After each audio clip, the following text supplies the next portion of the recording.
A mis espaldas está el Palacio de la Moneda, donde en 1973 cambió de forma traumática la historia de un país entero. Tanto así que a décadas de la tragedia todavía puede sentirse la profunda división social. Un hombre que trabajaba por Chile. Traidor, yo voté por él y trajo a Fidel Castro, un comunista. Cómo las aparentemente justas promesas del gobierno socialista terminaron con los militares conspirando en un brutal golpe de Estado. ¿Salvador Allende fue el mejor o el peor presidente de Chile? Hoy entenderás uno de los conflictos más influyentes en la historia de Latinoamérica. Y al final del video te darás cuenta cómo cosas ocurridas en Chile terminaron de una forma u otra afectando al mundo entero. Origen.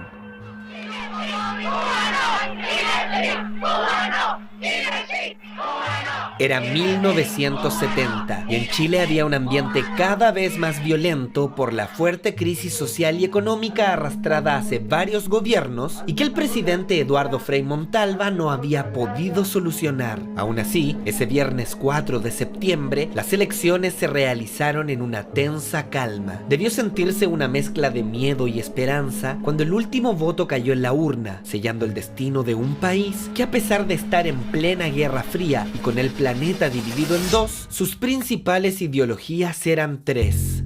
La primera, representada por quien ya había sido presidente, Jorge Alessandri, un liberal de derecha que prometía luchar contra la corrupción y volver a levantar al país, apoyado por los principales partidos anticomunistas.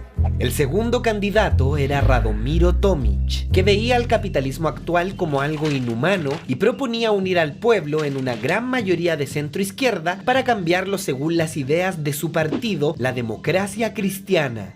Finalmente, más a la izquierda y postulándose por cuarta vez, estaba el veterano Salvador Allende, que, viéndose incapaz de conseguir los votos necesarios solo con la ayuda de su partido socialista, trabajó por años creando una alianza lo suficientemente numerosa como para quedarse con la tan anhelada banda presidencial. Así, de la mano de Allende y el Partido Comunista, nació la Unidad Popular, una gran coalición de izquierda que, a pesar de sus diferencias, habían encontrado algunos puntos críticos que no podían esperar. Que los pobres fueran cada vez más explotados y violentados en su dignidad, tanto económica como policialmente. Que el capitalismo se volviera un monopolio donde pocas familias corruptas con mucho poder permitieron a extranjeros apropiarse de nuestros recursos naturales. Que casi toda reforma hecha durante el gobierno del presidente Eduardo Frei demostró ser solo un parche y quedaba claro que ni la Democracia Cristiana ni los partidos de derecha eran capaces de hacerle frente a la crisis. Todo esto les arrojaba un solo resultado posible. Había llegado la hora de refundar el país.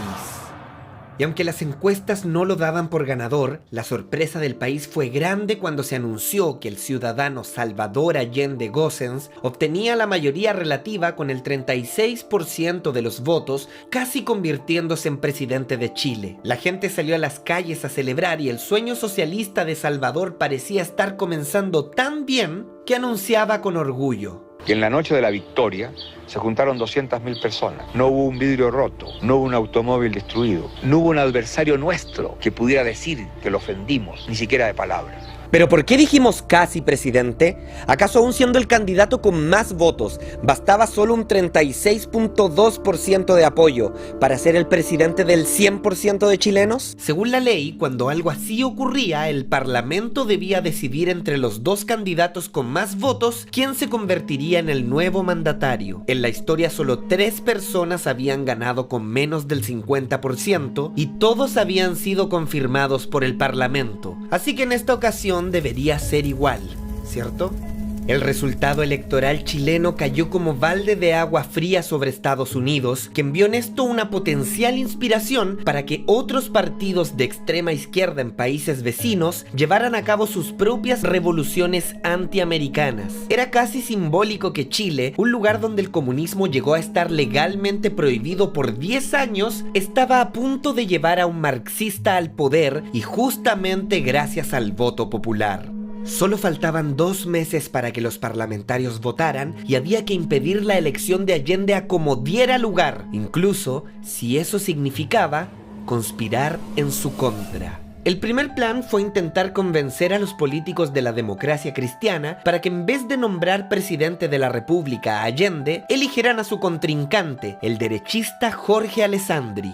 Lógicamente, la Unidad Popular y toda la clase obrera verían esto como un fraude político y saldrían a las calles en masa a protestar, desatando un baño de sangre. Ahí es cuando astutamente aparecería el recién electo Alessandri, diciendo que ante esta grave situación se veía forzado a renunciar al cargo y llamar a nuevas elecciones para respetar la voz del pueblo. La trampa estaba hecha. ¿Pero cómo funcionaba? En Chile la reelección inmediata de presidentes es ilegal, pero si Alessandri asumía el cargo aunque fuese durante un minuto, la democracia cristiana podría volver a presentar al actual presidente Eduardo Frei como candidato, pero esta vez contando con el apoyo de todos los partidos de derecha y de las clases medias aterrorizadas por el marxismo, dejando a Allende en jaque mate y al comunismo fuera de América Latina.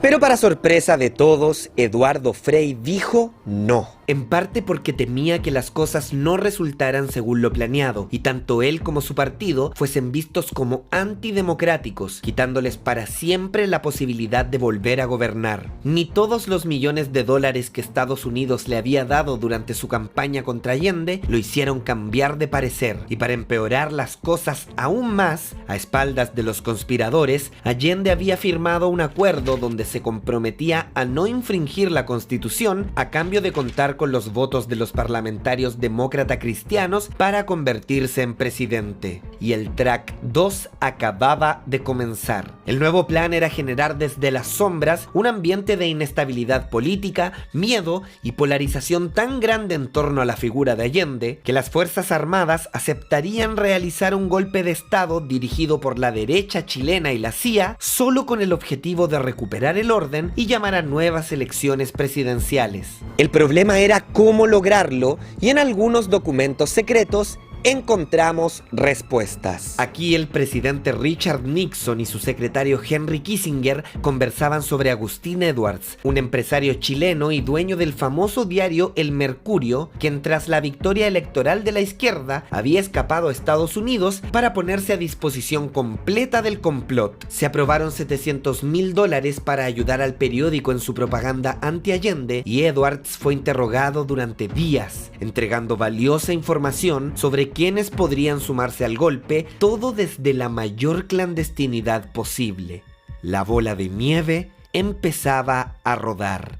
En días posteriores hubo masivas caídas en la Bolsa de Valores de Santiago. Empresas norteamericanas retiraban sus inversiones por miedo a ser expropiadas y las clases más acomodadas tomaban aviones para huir a otras partes del mundo, mientras el propio Allende creía que se conspiraba contra su vida. Quiero señalar frente a ustedes lo que es la moral de alguna prensa, porque es la primera vez que lo voy a decir. El que siembra vientos cosecha tempestades. Que no insistan, como insiste el Mercurio hoy día, en una actitud antinacional, antidemocrática.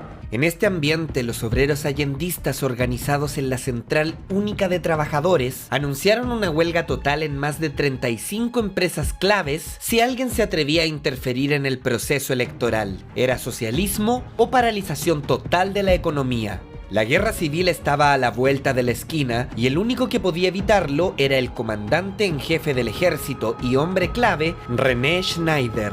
Si aceptaba ser parte del plan, todos los militares fieles a él se unirían al golpe